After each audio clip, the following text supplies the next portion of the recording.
Hey everyone, I'm Nerdy Perkins. I'm a super huge One Piece fan, and I was very excited when I heard that there was a One Piece trading card game that was coming out.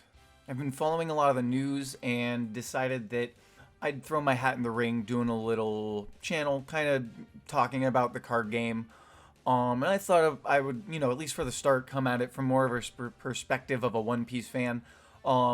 I see a lot of people talking about how the game's going to work and the mechanics of the cards, which is really cool. I'm going to be playing the game as well, and likely once we get a lot more info and get all the decks out, or at least like all the starter decks out, I might start talking about more about like how the game plays itself.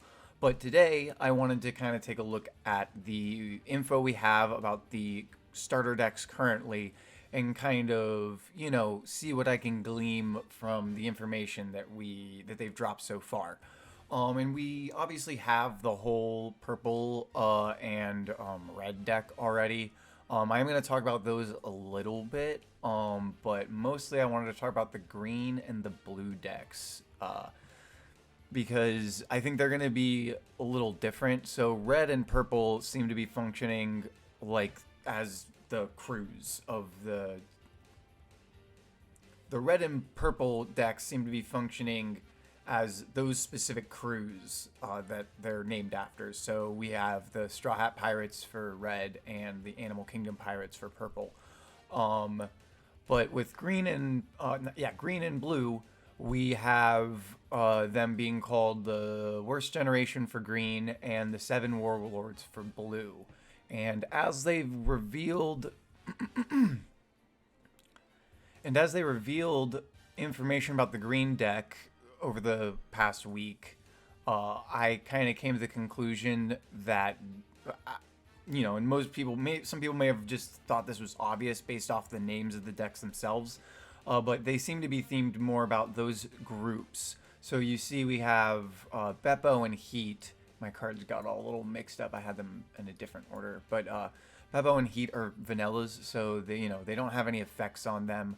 They're probably going to be some of the cards you switch out most likely for some other effect cards from the booster set. And then we have Killer,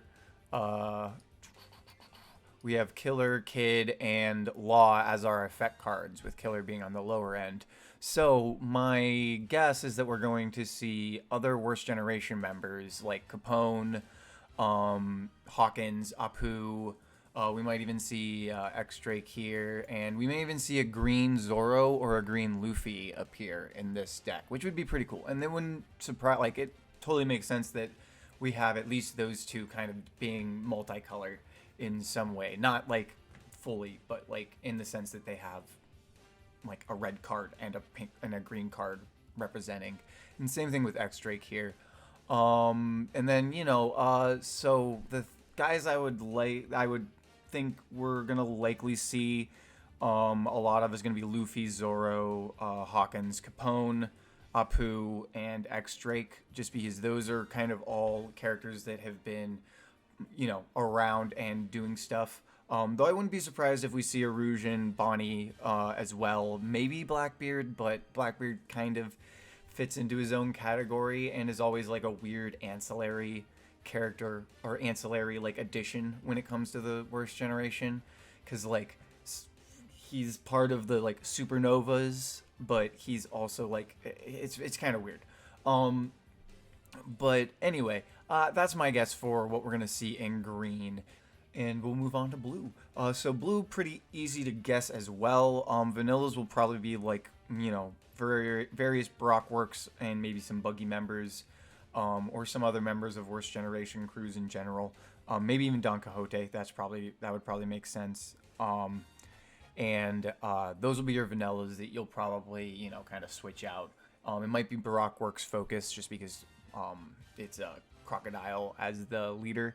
But then I have a feeling that the characters with effects cards then are going to be your Doflamingo, Kuma, Moria, Boa, Buggy, and then you could also see, I didn't pull him out, but you probably see Jembe maybe flexing into blue as well, and you could even see Law going into blue. We could see a blue Law, which wouldn't be too surprising.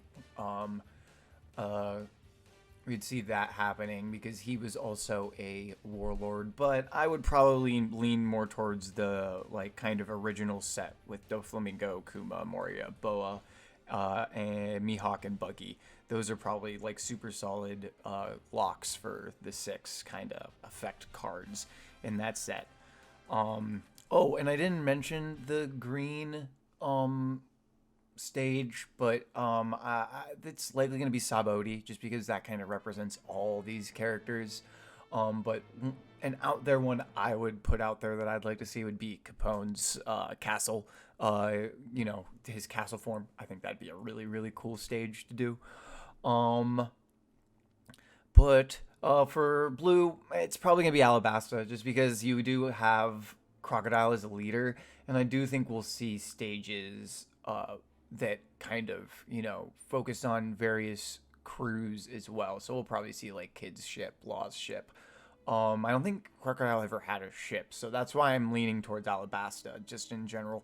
But it could also be any of the other islands that kind of have featured. It could even be like Thriller Bark wouldn't be a bad one, just because that is a ship. So yeah, like it could be any kind of one of those.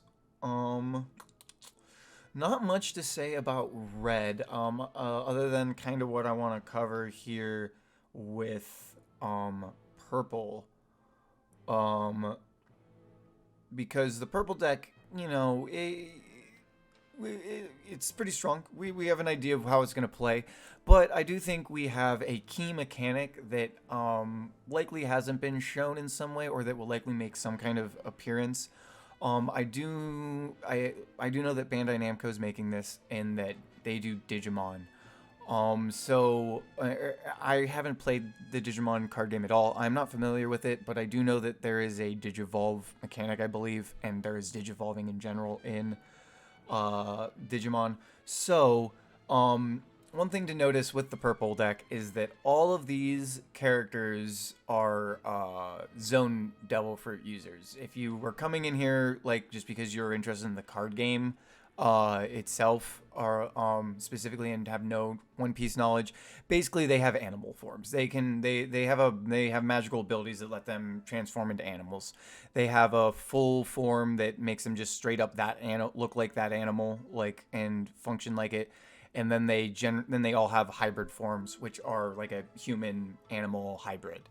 And none of these are, all these are their base forms. So I'm pretty sure there's going to be some kind of transformation mechanic, not just for the zones here, because that'll make like all these guys more useful. You'll get more use out of like Black Maria, because maybe you'll be able to play her onto the field, and then if you draw like a zone, her hybrid zone form, then maybe you'll be able to play that on top of her at a either lower cost or maybe even for free. As I said, I don't really know how the mechanics work in Digimon, but I do know that you at least in like Pokemon, you just if you have the card out, you're able to put it down. So I'd be curious to see what we're gonna do with that, and it'll make cards like her, and you'll have cards like Chopper here in the base red set that will get a lot more utility if they do have transformations. And Chopper can get a ton of utility because he does have his various points that he uses, because he's a zone user as well. So he has even more like different forms than even these guys do. So I'm assuming Chopper's going to be playable, and if you have some of his points in your deck, you're going to be able to kind of like flex him. So maybe you'll be able to throw up I guess guard points are being used as an effect, but you could I could see him being you throw down a heavy point, and then he becomes more of a physical striker, and you lose the block ability, something like that. And then I could also see this transformation effect working with either just the normal Luffy cards, or even bleeding into the leaders, because Luffy does have multiple forms. They call them gears.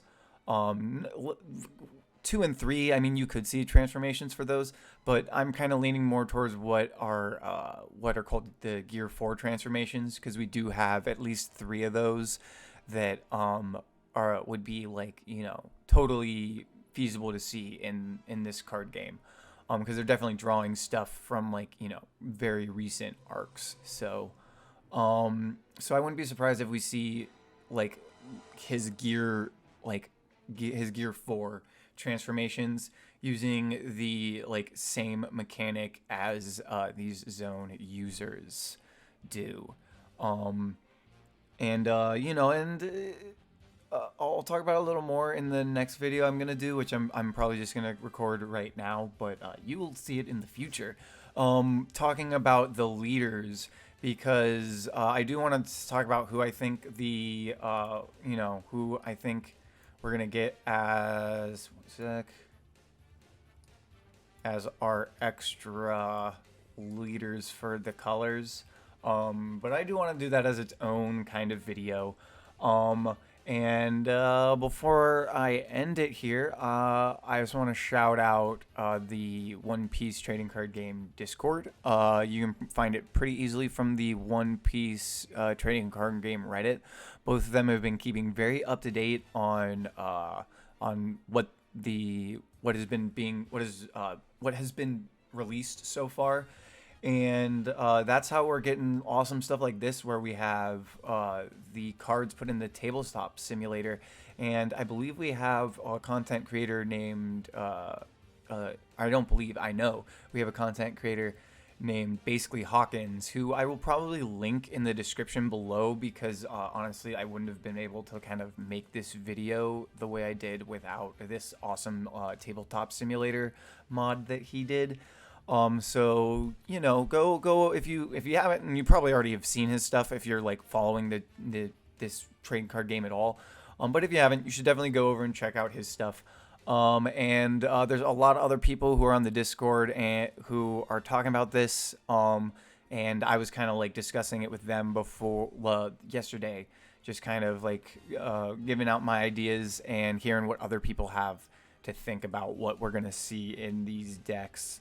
But yeah, like I said, it's getting exciting. And the last thing I would say is I'm definitely like pretty sure about how this Warlord and how the worst generation decks are gonna work, because we got a reveal. I don't have the card here, but I'll probably pop it up. Revealed today that is one of the effect cards in blue that is named after a move by Boa Hancock. So yeah, it definitely seems to be that these blue and green ones are going to be representative of the entire group of the Warlords and Worst Generation, which is really cool. Honestly, I'm really excited. But anyway, if you watched to the end, thanks. I appreciate it. People always say that the like button helps. I have no idea. But subscribe would be great, because I am going to try to keep posting content like this. And as the game keeps going on, as we keep seeing more and more, I'm hoping that we can grow a nice community that around the game. So yeah, let me know what you guys think in the comments below, and keep an eye out for my next vid, which should be talking about these leaders here and what we're gonna see in the booster set.